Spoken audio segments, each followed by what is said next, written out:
first of all, I want to know how many of you guys are pro-life? So 3? We got 3 pro-lives. How many of you are pro-choice? Okay. And who doesn't know the difference between the 2? I don't know. Okay. Well, we'll get to that. First off, we're going to talk about what is abortion. Abortion is described as an expulsion of the product of conception or the embryo, and any interruption of the human pregnancy prior to the 28th week of gestation or delivery of a fetus weighing less than 500 grams. To me, that's a bunch of bull. Any type of abortion is killing a baby in general. Okay, you're getting rid of a fetus. It doesn't matter what time it is, it's still abortion. Okay? Pro-life and pro-choice, and this is for you. Pro-life is defined as a responsibility or obligation of the government to ensure all human life regardless of intent.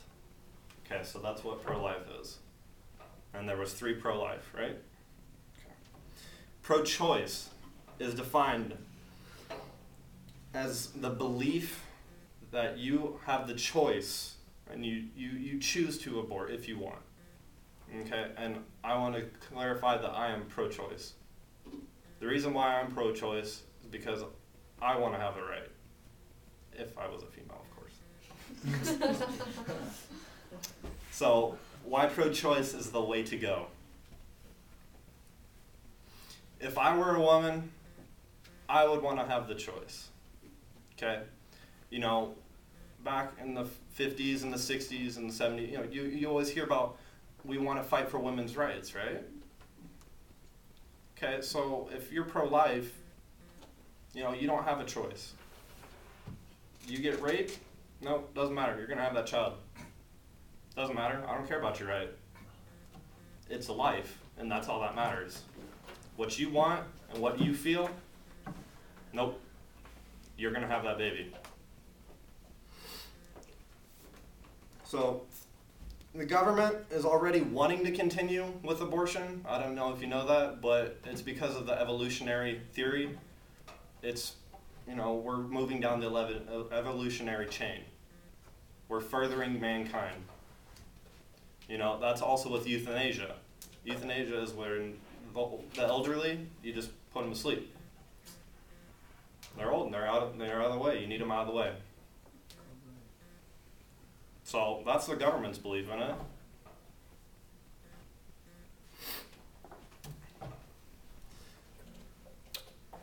Abortion in general would prevent rape victims or survivors of rape from further trauma. Okay, so say you were raped.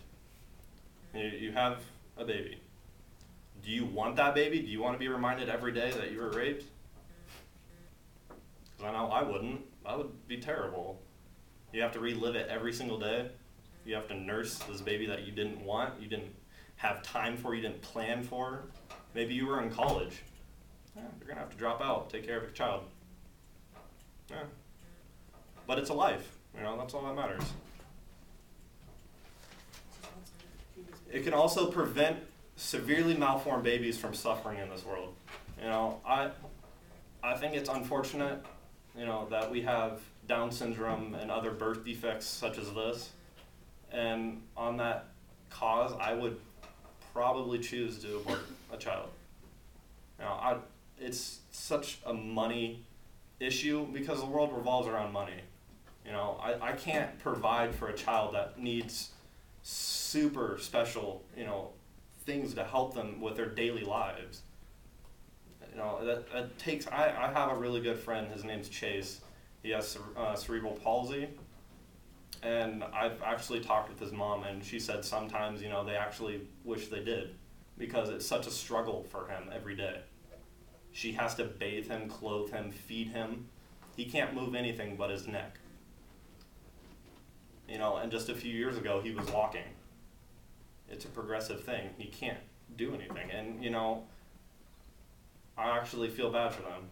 So, in their way, they wanted to abort. Sometimes. Other ways, children are a gift. Okay? Some mothers can't face giving up their child for adoption, so they feel it's better off not living at all.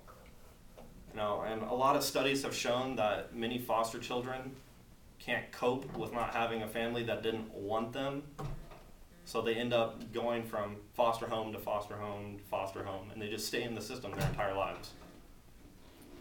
So that's a pretty bad reason to give your baby up for adoption for those who think adoption's a good idea.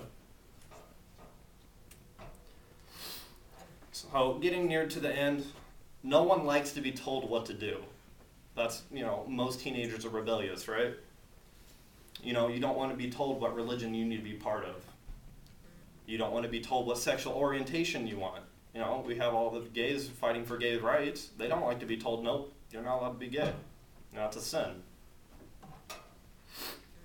Why would you want someone to tell you what to do with your body and your baby? Do you want someone always in your face? No, you can't do that. You have to have this. No, you can't live this certain way. And from all this, I hope you can see a new perspective on abortion. You know, a lot of people will say, you know, you're playing God when you decide to destroy a life. Okay, well, if you flip that around, we're playing God with in vitro fertilization. Does anybody know what that is? Okay, that is when either the male is not producing the sperm that can, you know, get to the egg and fertilize the egg, or a female's egg is not good enough for the male's sperm, so they can't have a baby. Okay, so in vitro fertilization is what I'm actually a concept of. My parents couldn't have a child, and they had me in vitro. So they implant the sperm into the egg, and they have a child. That's playing God. But I wonder how many of you people who are against abortion are, you know, for in vitro fertilization. You know, that's just a different way to look at it. So with that, I hope you guys have learned something about my perspective on pro-choice.